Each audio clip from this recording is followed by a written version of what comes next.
16 times to the Sweet 16, his yearly visit with the Dan Patrick Show.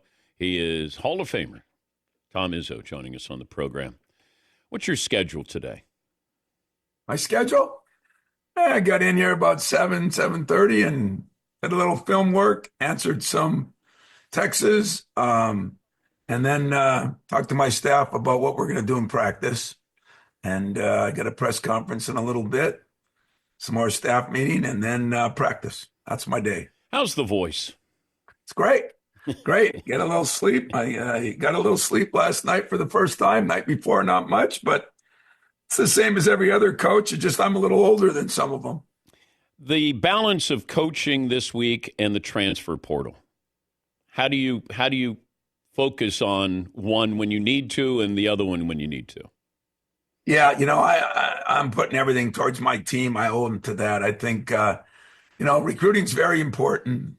The transfer portal to me isn't as important yet, but recruiting is very important. And yet, my old boss used to have a theory. He says, problem with young assistants, they spend so much time getting the next player, they forget to take care of the one they got. And I think there's some validity to that. There's a happy medium. My happy medium when you get to the Sweet 16 and on is, you don't always get here. So everything's going to be for my team, the players on my team. We'll let everybody else worry about the transfer portal. Hopefully winning helps somebody, even though you and I know it doesn't. It's all about the money now, but that's okay too. But help me with the philosophy of recruiting, because you don't have many one and dones. Like Jason Richardson was a one and done. Do you try to go after the one and doners, or do you have that philosophy of, I'll take the guy who might stay here 3 or 4 years? No, I'd love to. I have Jaron Jackson, Miles Bridges, we're guys, Gary Harris that were 1 and 2 years and done. And, you got to have some, those kind of talented players, to do that. But no, I don't shy away from that at all. It's just, they're not as easy to get, for the most part. A lot of those programs, Duke and Kentucky has had more of those kind of players, maybe Kansas, some, but, I don't think there's as many programs as you think there are that are getting those kind of players. How do you coach differently in March than November? I don't think I coach that much differently. I just think that there's kind of a culture and a feel here that when it comes to February, everybody knows the NCAA tournament. We've had some success in it. And I think the players that come here expect everything to be ratcheted up a little bit as you get to the end of the year. And it's exciting. It's not like my players after we won on Sunday, the first thing they said in the locker room, because usually we give them Monday off, is let's practice Monday. That came from the players, so they know what time of year it is and they know what they got to do. Is Michigan State a football school or a basketball school? It's a football school. Which I think 90% of these schools are, I have such a great relationship with all the football guys here. I've always had a great relationship with them because I realize that they're still making 70% of the money. Yeah. What I think is unique about Michigan State, and there's a couple schools that have this, is we've been pretty successful in both. 9 years ago, we both went to a Final Four. Those are what's really exciting about schools like this. Ever coached against a coach that you don't like? Sure, you do.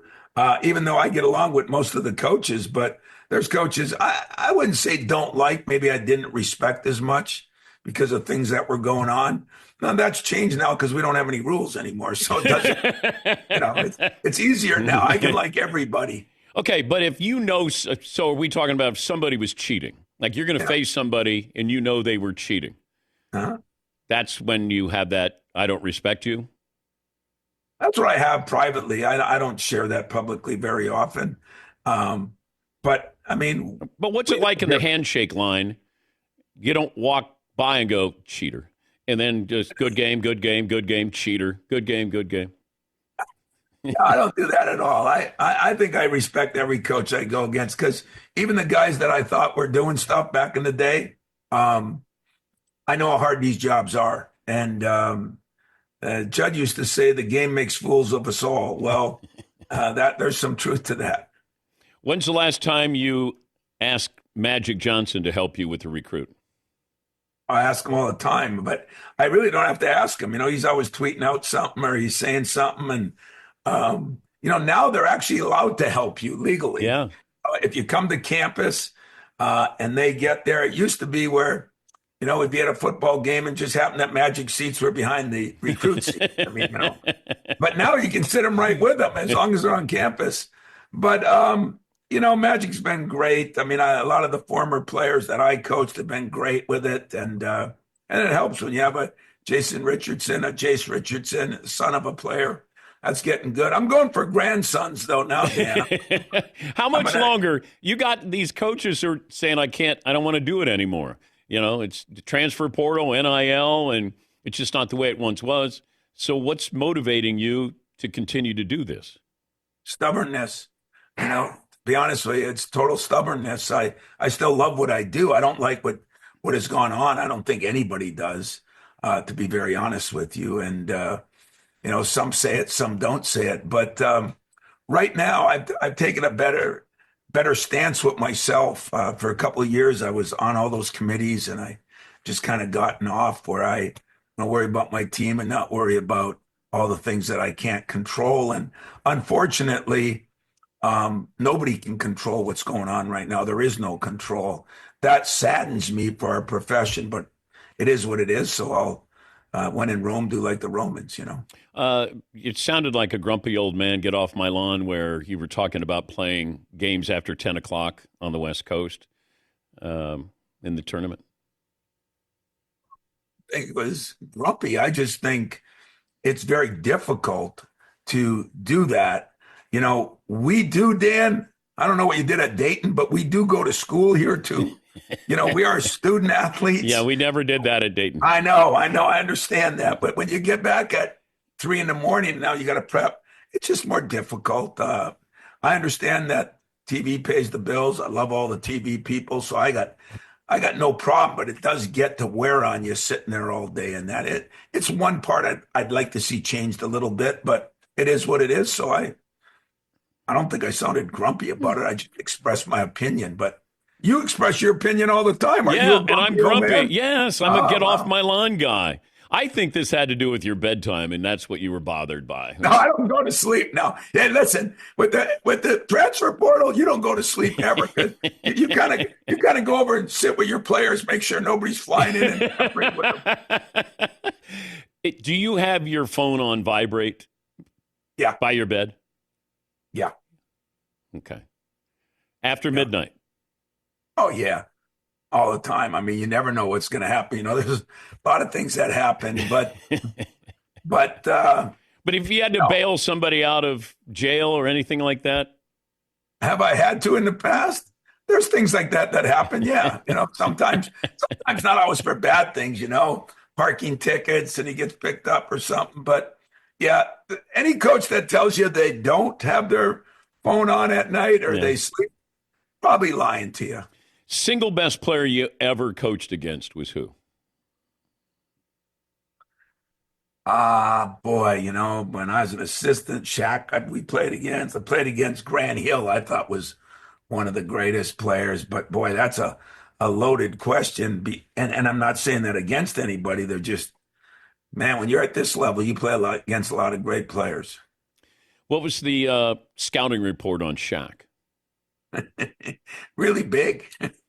I was just a GA back then. That was in my early days. And I remember telling Judd, boy, that guy's a big guy, but he was good. He was good. I like Shaq. But you know who was so good was Chris Jackson. He was. He was good. Damn. More my size, too. That's why I should like the guy a lot more. But imagine him in today's game. He would break you off the dribble, crossover, and he was so quick with that jumper. Yeah, and he could shoot it from long range. So he probably would fit in since the three is more prevalent now. I don't even think the three had just come in then. It was right around that time. Because I know we had Scott Skiles, and we didn't have a three-point shot then. That was in '86. Now, help me Is the story true about Scott Skiles and John Thompson? It was in Dayton. Yet at the tournament, right? Yeah, there was nothing bad with John Thompson, but they really got after him the first half. And I think Scott was 0 for 9. And I just remember that halftime. He was sitting in there and we were playing Georgetown. And I mean, he was seething, and he played really good the second half. We won. So, Scott had a tendency to talk stuff, but tell you what, he was a hell of a player. Did he say to Thompson while dribbling the ball to John on the sidelines, why don't you get somebody bleeping out here who can guard me? Did he guard me? Yes. I didn't hear it. I heard about it, but I do believe it. I do believe it. It was one of the things that Scott was good at, but he backed up what he said. So you got to give him credit there. Great to talk to you again. I'll talk to you next year at this time. All right. You and I still going to be here? Huh? I will be. Well, you going to be in a transfer portal? Are you going somewhere else? I got 3 more years. Do you have 3 more years? I got 7. You're going to be there 7 more years? Oh, I got 7 on my contract. Yeah, but you guys don't live up to those contracts. Well, do you live up to yours? Yes. I'm my boss. You know what, Mike?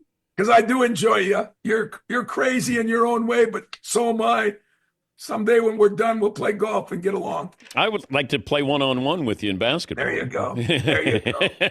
I'm going to slap the floor, just to let you know. I'm going to lock you down, Coach. You can bring in Steve Mariucci if you want to. I don't care.